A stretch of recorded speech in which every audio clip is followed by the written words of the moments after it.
Salamu alaikum. Salamu alaikum. Ko mutanen ne?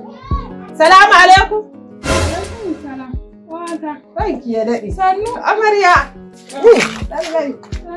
Sannu. Amarya ɗan lalle.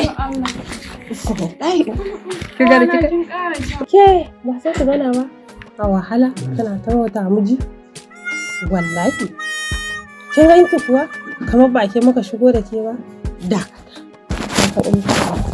Allah wallahi wannan aikin bautar wahalar shi dan wahalar shi ji. Kin ga wannan in kika yi a jarmiya za ki ba mishi kika mishi shinkafa ne. Wannan ki zuba mishi a jalof in kika sai yi tunanin sannan san daga can ya fito zai yi tunanin wannan ne wallahi. Na gode. Kin san wani abu? Ba ni maganin ba ni. Kin san me nake so da ke? A bar wannan aikin wahalar bai kamata da ke ba. Akwai wani kamfani da ya fito yanzu. Wallahi mata biki ganna ake ɗaukar su ba tashi tsaye mu ga. Kin ganna ake mata suke ɗiban kuɗi? Wallahi jujjuya. Irin ku ne fa masu cin kuɗin. Wallahi tallahi da yawa za ku kwaso.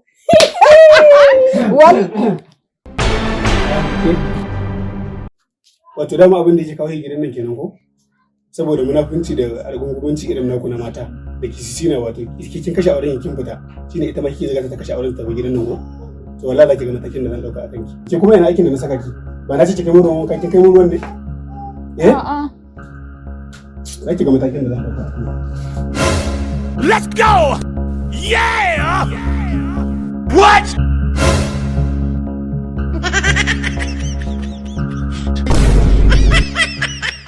Masu kallon mu barka da warhaka barka da wannan lokaci.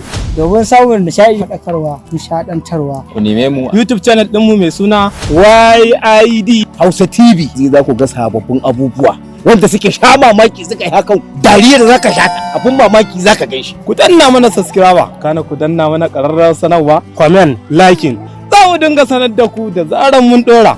YID Hausa TV.